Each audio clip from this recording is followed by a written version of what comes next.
cold right now, so I apologize for any coughing it might have. And then also I chose this topic because I've been in the field recently and I've noted a lot of people are doing transfection efficiencies in a 6-well plate that they then go into flow, and they're just kind of frustrated with how long it takes for them to set up the acquisition and analysis when you actually have the whole well in the whole setup process. So today I'm going to teach you more about some of the unique features that you can use on Celigo to help you get through this image acquisition and analysis of a 6-well plate. So some of the features I don't normally cover on the other applications are going to benefit for your image acquisition for a 6-well plate.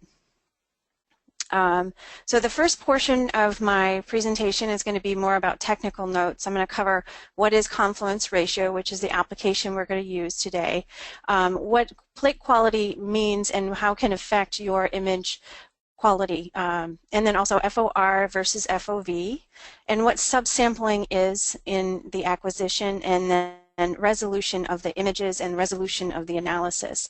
Some new terms that you might not have heard before. I want to kind of give some clarification and how they can help you in doing a quicker acquisition on Celigo. So when we get to the Celigo portion, I'm going to show you how to use the subsampling portion to actually acquire a smaller portion of the well to set up the image acquisition and analysis, determine that that's fine and satisfactory, and then we can go back and set the scan tab up to collect the whole well. And in the end, I want to talk to you about some new exciting features that are available. We've updated our website, and I want to kind of share with you how to use it. And then also the Learning Center, something for our customers. We've created a Learning Center. It's either available on a link or we can download it to your Celigo if you want to have it accessed there. So that would... So now let's cover what is the confluence ratio application. So I know that the word confluence ratio may not mean anything to you, but if you think about it, you have cells covered your well in bright field, but then you also have your cells in the GFP signal that are also covering the well. So what we do is measure confluence in both the bright field image and then also the confluence area covered by the GFP cells. So you can see here as an example image, the cells are in the dark focal plane, and then you have the green GFP cells. So the software actually will be able to measure the confluence area for both of those two image channels and get measurements on the percent area covered. And that green outline is covering the bright field image area covered, and the purple outline is detecting the green GFP cells. And then from those two pieces of information or data, we actually can calculate the percent ratio for those two. And so the data displayed on the Celigo software will give you a ratio and then also the individual confluence areas for both of those channels. So here's an example of the data display in the results tab for one well. And also area is also displayed. So basically you can think of confluence ratio as your percent transfection efficiency. And this is an easier, quicker way for you to do this at a higher level, you know, for 6-well plates. Now, plate quality, as you know, the larger well formats, 6, 12, 24, and 48, can have variable well bottom flatness. They weren't designed for high content imaging, but for growing larger number of cells that you might move into flow. So in a perfect world, the bottom would be perfectly flat. But what we found is that some plates can have rounded bottoms where the cells congregate in the center of the well, or concave where they congregate to the outer edges of the well. Or more commonly, I find that they have a wavy bottom where you just get patches of cells that grow in a certain area and vacancies in another area. So for these type of well plates, I'll use larger applications such as confluence or colony application, and I'll use the texture algorithm, and for today's, I'm going to show you how to do the dark focus in the bright field images versus the bright focus. So additionally, the hardware autofocus technology can work well on the semi-irregular plates, but if you have a really bad thickness problem, the hardware focus will struggle to give you a good focus. Or if you have a really rounded bottom, you'll see some of the focal changes in today's images with the focus challenges that it might have. So just to note, there are multiple manufacturers out for these plates, so you just got to find one that has good quality. All right, so now I just want to talk to you about fields of view and versus a field of regard. In a 96 well plate, you can see that we have one image is in the blue box here, and the system will take 16 images to cover the whole 96 well area. So one image is for one 96 well, it takes 16 images, which equates to one field of regard. And there's actually one focus event that happens in the center of the well. So that means the stage will move to the center of the well, do a hardware focus registration or hardware focus, and then it actually collects the images on the system. So that happens for most of the 15, 3, 4, and 96 well plates. You'll have one field of regard per well. But for larger well plates, because the stage is going to have to move to multiple areas in the well to cover the whole well area. So for that case, you're going to actually need to have more focus events, more stage moves. So for anything larger, such as a 48 well plate, 12, 24, 6 well plates, you're going to have multiple fields of regard, which is the area covered in yellow. That's the field of regard.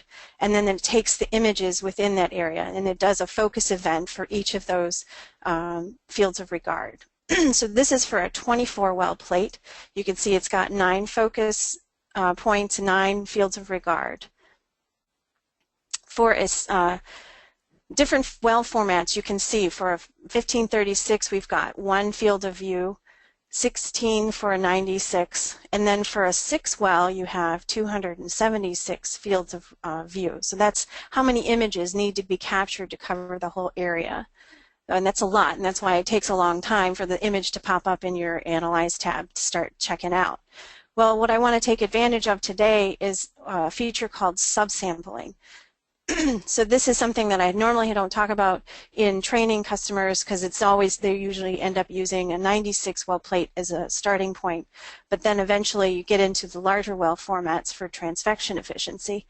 So then what I teach them is actually about the subsampling. It allows you to acquire less area of a well. So for a 96, it's normally 16, but you can actually do just 4 or even 1.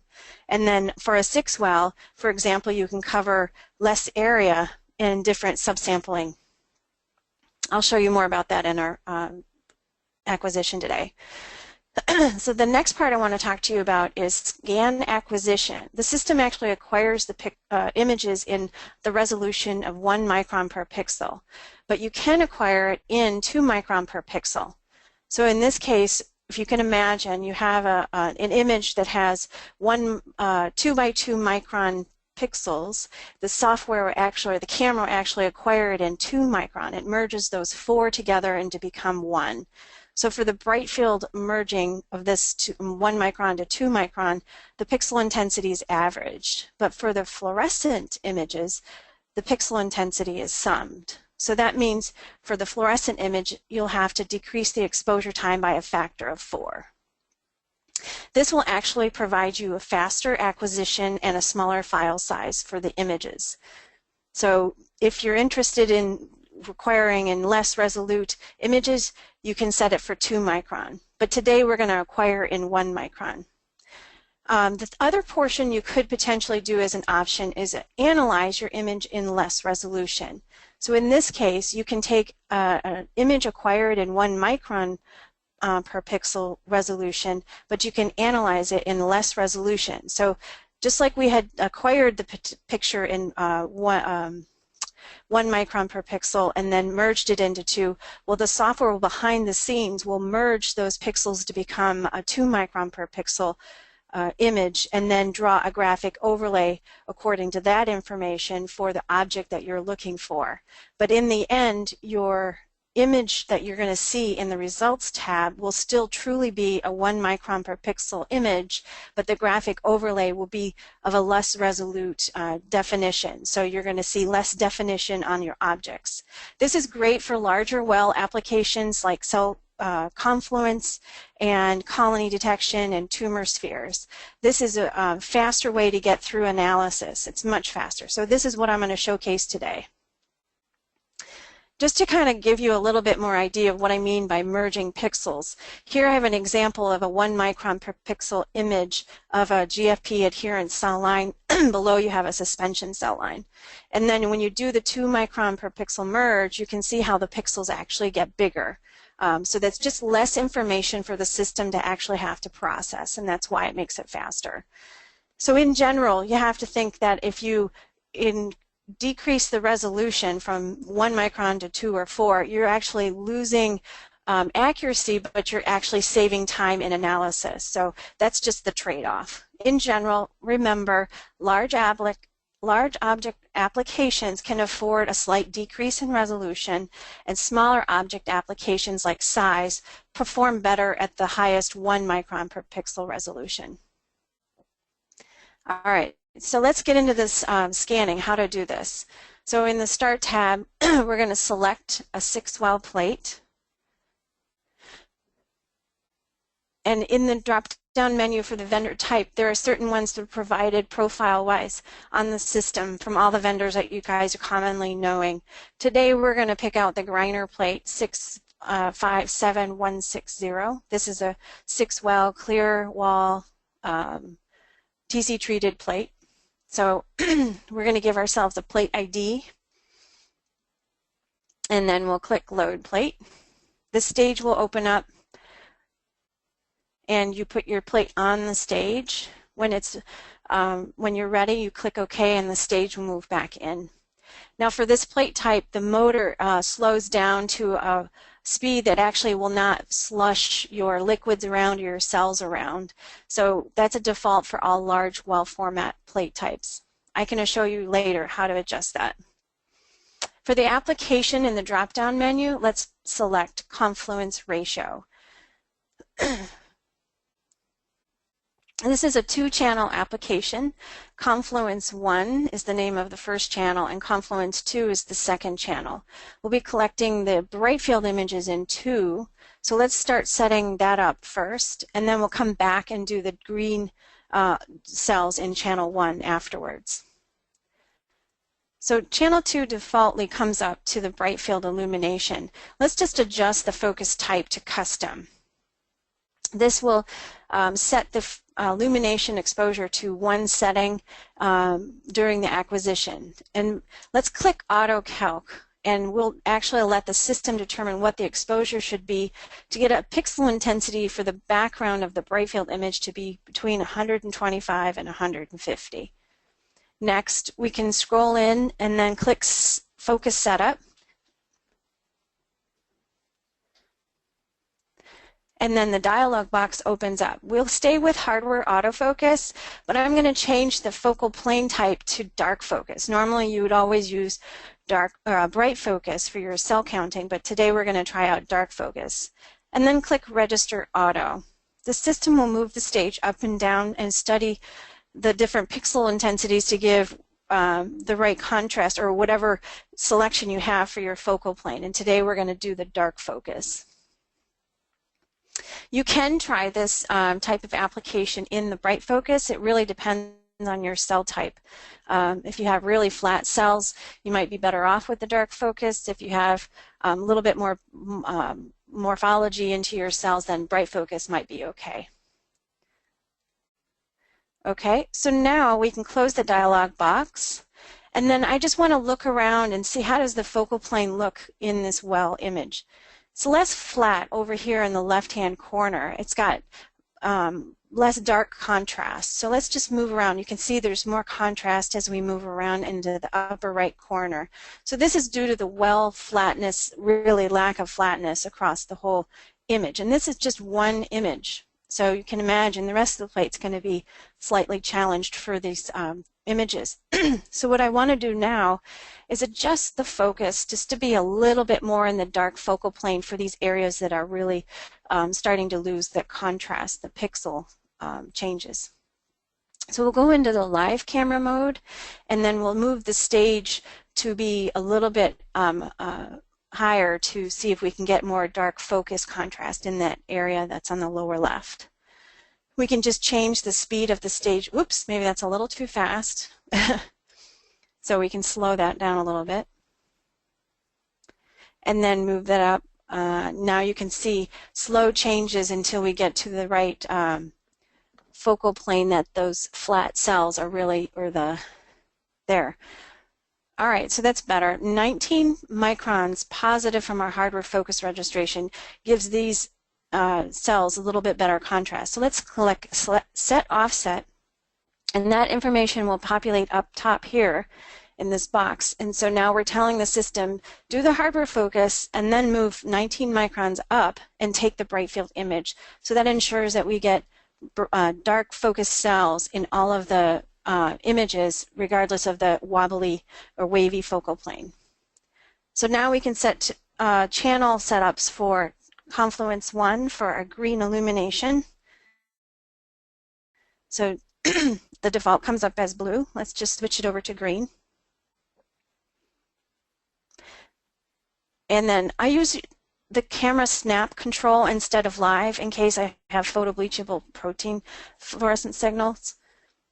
And what you want to do is hover your mouse over your object and figure out what pixel intensity you have for your object and get it to be between 125 and 150.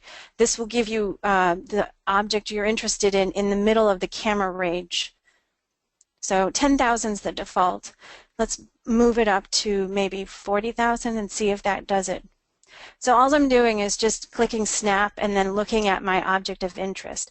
So I have some really bright cells, but I want to make sure that the majority of my population is actually being detected. So maybe just up a little bit more.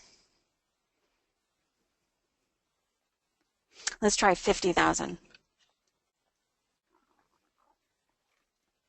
That looks pretty good. And you can tell my background is really low. If you're actually having challenges with your background going up as your exposure goes up, it's probably because your media is autofluorescing. You can switch to PBS during your image acquisition if it's really a problem. Next, we'll click Find Focus. This will actually now move the stage up and down and study the green fluorescent signal and determine what the best focus is for that. It will return the value right above where we just clicked. It says current focus offset.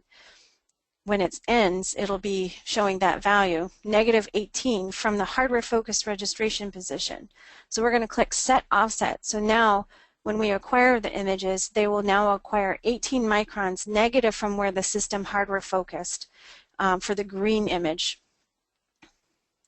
All right, now for some new stuff. So I want to show you how to adjust the subsampling. Let's minimize this plate map and then open up the well map. So here we have all of the areas that you can click in your 6 well. Let's open up this dialog, and you can see it's going to take 276 images, which is a lot just to get started. So let's just do a subsampling of that. Bring the value of, there's one camera image in the blue box. And you can see as I drag the slider down, the area of the well that we can move gets to be smaller. So let's do 16, which is the 4x4 image, or 4x4 images, 16. So this is the area that we will capture for this first pass. I want to set up my image acquisition and analysis in this small area versus the entire well area. And then we click the selection button and the space between 1 and A, and it highlights the whole well, and we click Start Scan. Now the system will go ahead and collect the images according to those settings that we just selected, and we move into the Analyze tab and can set up these parameters here. Now, as you can tell, for the confluence ratio, the default analysis resolution is actually 3 microns. Because it is a large application, we found that this is a good default setting. The other thing I found for 6 wells, I like to decrease the well mass because the outer edges tend to have the most troubling spots. So you can figure out what works for your plate, but I saw for today's plate it was 98%. So you can see that the first well is now available for us to start setting up the analysis part of the software. So clicking on the well will populate the entire FOR that we just captured, this 4x4 area viewing. So we can see we have different well viewing capabilities now. It's FOV, which is an image. FOR is the whole field of regard that we just captured. Or then there's the whole well. So for this application, I like the FOR viewing. Then I can see just a larger area that covers what I want to start looking at for analysis parameters. So as you zoom in, you can see there's GFP cells sitting in with the bright field cells. So we've got a good mixed population here. The first thing we want to do is set up the confluence graphic overlay. So that would be for number 2. And the default value comes up with a texture set at 15 as the value. So the areas that have very low or no texture are not being detected, and so that's going to be excluded in the calculated area. But anything with lots of texture will be included. So let's increase this value just to see what happens. Let's put it at 20 and see if we have some vacancy areas that we should not be picking up. And then let's check the auto analyze box. All right, so now we're areas that have very low texture, we're excluding that area now. So there's maybe cells, maybe not cells. It's just not enough texture in that area to be detected with a value of 20. That looks pretty good. Okay, now let's switch over to the green channel or the Confluence 1 channel. For this one, you can use either fluorescence texture or texture algorithm for the fluorescent images. For today's example, I want to show you how the fluorescent algorithm works. So let's change the algorithm. The texture works pretty good.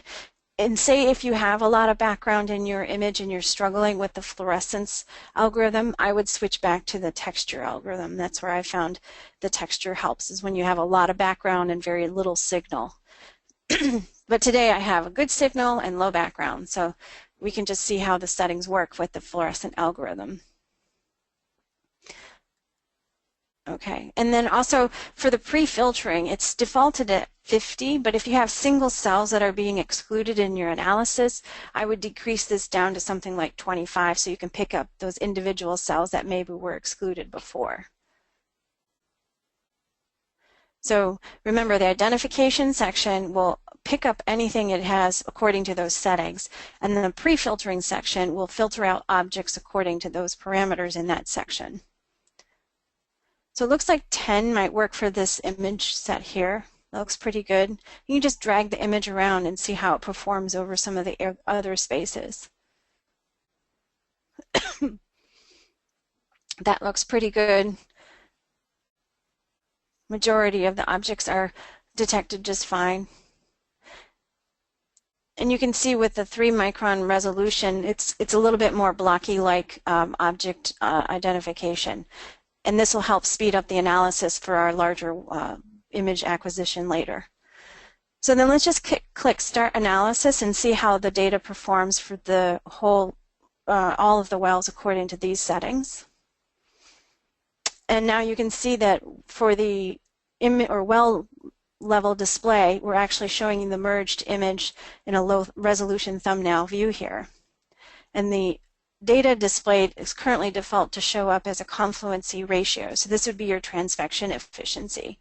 For this well, it's coming up for 63%. And then we do a twofold dilution from there into the neighboring wells. You can change the display for the different data as you click on the different items on the left-hand column. For Confluence 2, this is bright field. You can see I've got 91% on the first well, and then it goes down from there. But it doesn't really tell you a kind of a global what's going on. So let's use this fill icon to kind of fill in the areas that the bright field image confluence detection was happening. So the fill icon will fill in the area that it determined was, according to that intensity threshold, finding texture. So you can see on B2 we may be missing some area where the well is not exactly in the same focal plane as the center of that field of regard. So let's take a peek, and then also B3 looks a little thin too. So if we click on the well and then turn on the bright field image, we can see that we do have cells in the dark focal plane across the whole field of regard. But let's zoom in and maybe turn on the graphic overlay and determine what does the image look like where it's missing the area of interest? Are there cells there, or is there something else going on with the image? So the green line, you can see where the cells are. Okay, so here we are in the upper right-hand corner of that. The cells are getting more blurry, and so this is why it's not being picked up with the texture algorithm. As you get a more blurry image, it has less texture. So what can we do to fix this? We'll go back to the Analyze tab and lower that intensity threshold value to something that will pick up that area. Let's also check out B3. It seemed to be kind of having a sparse, or, yep, that's it. So it has less cells in the well, so then you know that it wasn't necessarily the target or the texture algorithm. It's just there's physically less cells in the well. All right, so let's go back to Analyze and open up the image for B1 and see if we can figure out a better value for that bright field image.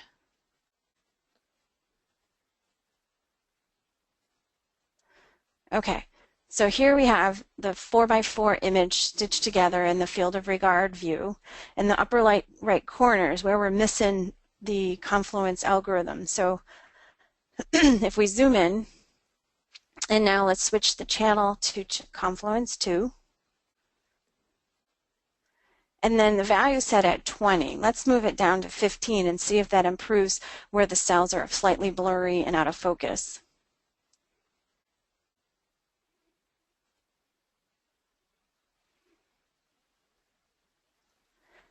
Okay, 15 is doing a better job, but I think we can improve. There's still some cells that are missing. So let's lower it down to 10 and see if that picks up that area that's slightly blurry.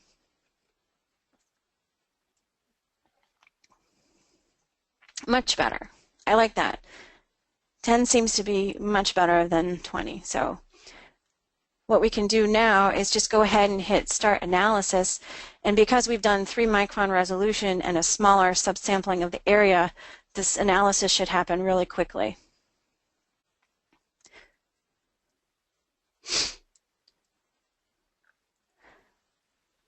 All right, so there we go. We're all done. And you can see that we've got an improvement for our confluence 2% area coverage. We've gotten more 99% area covered. And then B3, even though it's less dense, we've got some more area coverage. And then the fill icon really will tell you what's going on. And I've definitely more improved on this area coverage from the bright field image. So I'm happy with that. And the values for the GFP are still looking pretty good, 61, 62. So now we've kind of set up the illumination, focus. Oh, and let's check out the GFP signal. Are we detecting that properly?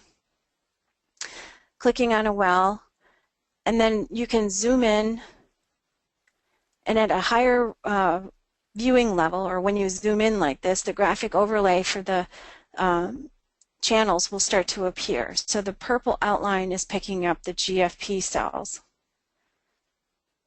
If you zoom away, the graphic overlay will disappear, and the fill icon only works for the bright field channel or the confluence 2. That looks pretty good. And remember, this is the 3-micron analysis resolution, so that's why it looks a little bit more blocky-like.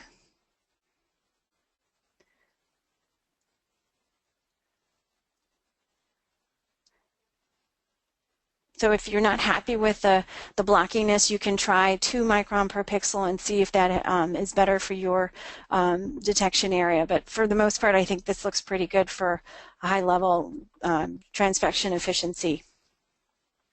And we can look at a neighboring well, so this should be about 30%. That looks pretty good.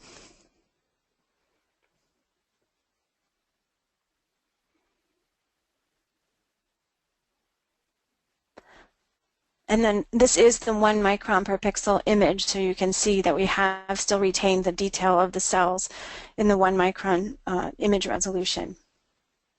But the analysis will be in the less resolution.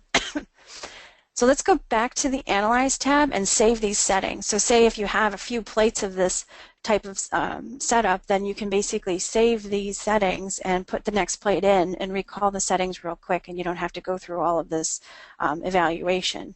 So let's give it a name. So this analysis settings will be unique to this application.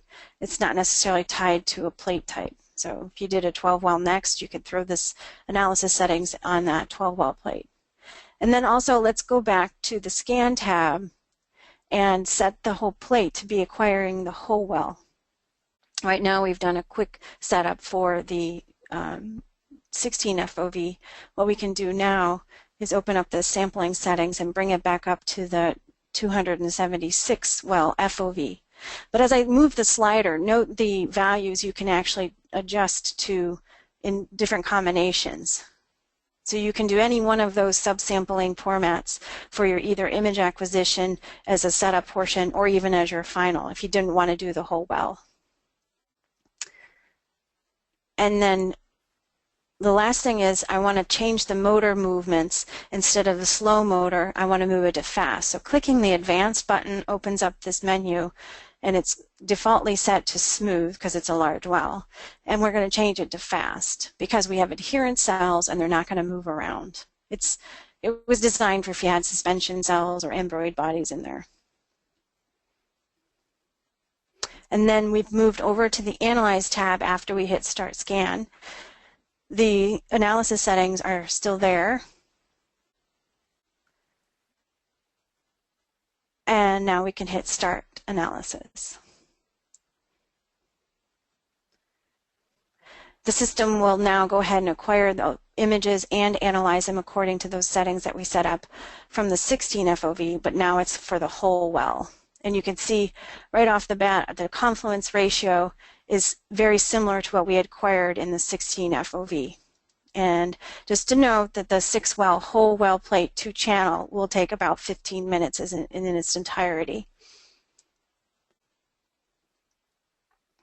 All right, so when you're looking at a large well format, let's click on the well and you can see this view. And what you can do is just move the image around with the fill icon on to kind of see what's going on. If you want to look at a whole well level, you can click this little target button and it actually zooms out way far away, but the fill icon will stay on and it shows you what area is covered in bright field confluence. So you can see that we did a really good job with the confluence area, maybe missed a little bit in the lower right corner, but for the most part I think it looks really good. If you double click your mouse on the image, it goes into a very high level resolution viewing 1.3. Or you can type in a value of resolution that you want to start viewing. So let's put in 5 because I kind of want to see a larger space. And then you can toggle on and off the fill view if you really want to just take a peek at how the cells look. And you can see where the area is gray is not being counted as a confluence in bright field. Moving all the way out to the edge of the well, you can see the focus is pretty good and the dark focus image is looking pretty good for the image detection of confluence area. And so that's the 98% well setting. I didn't go all the way out to the edge. You can see where we have the FORs merging together. It looks pretty good for the stitching together there. That sometimes can be challenging if you're more in the bright focus. It seems to perform better in the dark focus. That looks really good.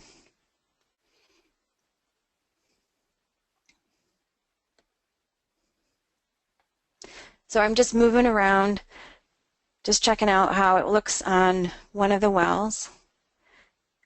And then you can see as we get down to the lower edge in the right-hand corner, the well is a little bit out of focus, and that's why it was losing its confluence texture algorithm. We could have lowered it again a little bit more, maybe one value, and it might pick that up. But I would say I'm very happy with its performance for the focus acquisition across the whole well. Okay, and now we can go back and look at the green image. So let's turn off the bright field image and turn on the green channel for our GFP cells and turn off the fill. The fill is just an artificial coloring in of the confluence area.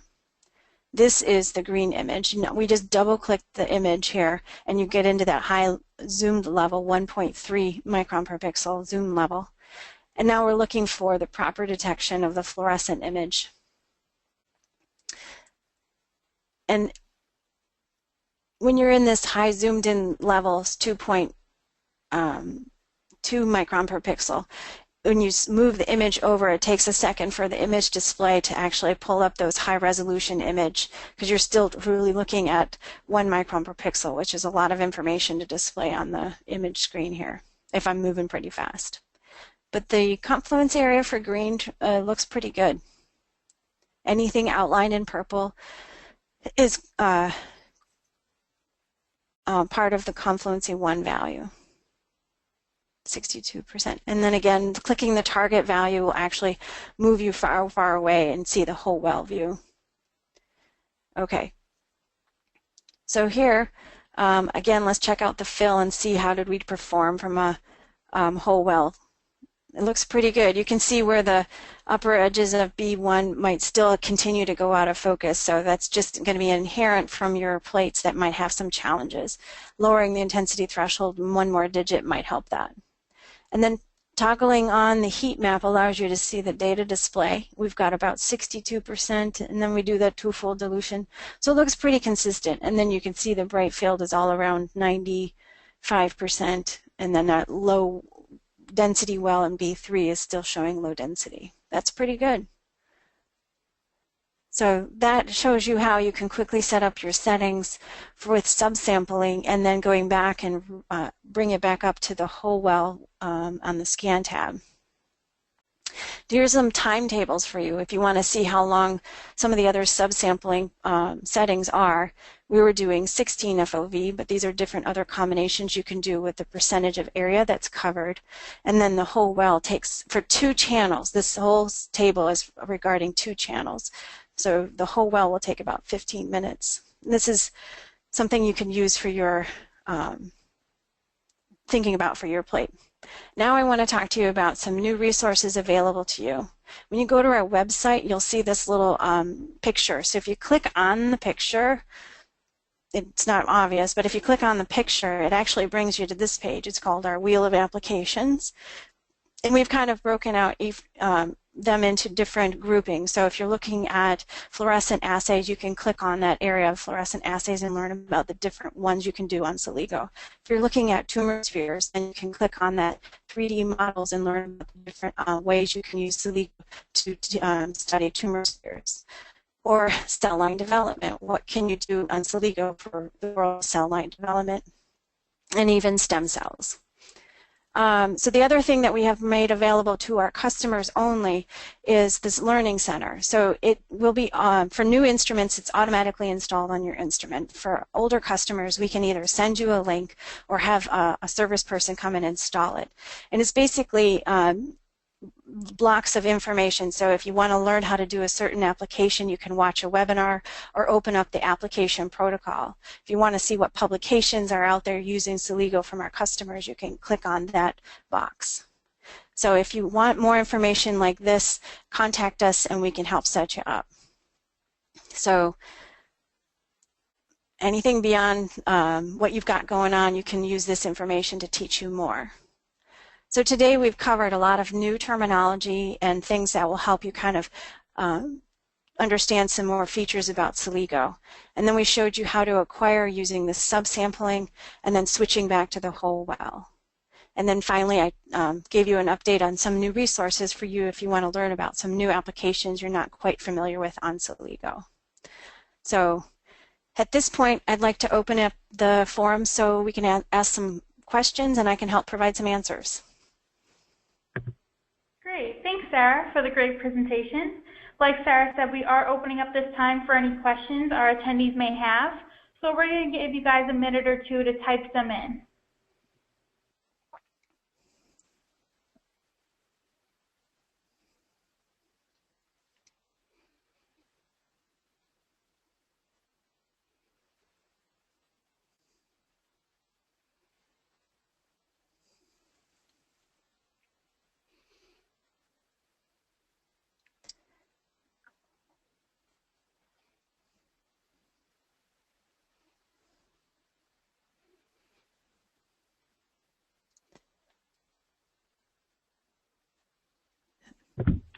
So we do have one question that came through for Sarah. So the question says, why can't you use auto calculator for fluorescent green channel exposure? That's a good question. I showed you how you can use it on the bright field image to give you a pixel intensity of your bright field image into the middle of the camera's range. But for fluorescent images, and especially if you just don't know how many cells you're going to have with that fluorescent signature, the system might go off and search to try and get that medium camera pixel intensity, even if you have very few numbers of cells that are expressing the GFP protein of interest. So I find that when you have fluorescent images that you just have a variable number of objects with that fluorescence or even a weak signal of it, I feel like it's better for you to manually set your exposure for your fluorescent channels. So again, that's why I teach you the two different methods. The one for bright field, you can use autofocus, but the idea is it's going to give you for bright field, a background pixel intensity of 125 to 150, and then in the fluorescent images, you want to have your object of interest, the fluorescent cell, to have a pixel intensity of around 125 to 150. But the caveat of fluorescent images is you may have additional background noise coming from your media or from the plate itself. So that's why it's better to set up the illumination in your fluorescent channels, but on a manual way with using your mouse over the object. Great. All right. I'm not seeing any more questions come through, so I'm just going to give another minute or two just to see if any more come through.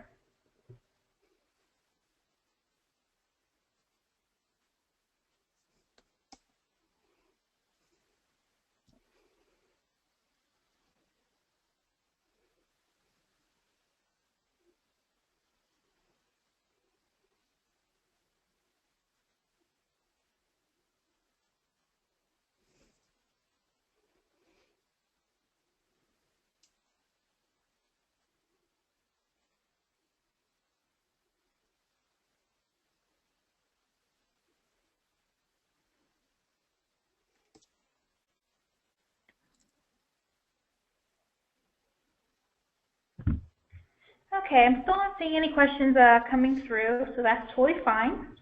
So that concludes our webinar for today. Thanks again, Sarah. So if you do have any further questions later on, feel free to reach out to us via phone, or you can email us at support@nexilum.com. We also encourage our attendees to submit topic ideas for future webinars, so feel free to do that.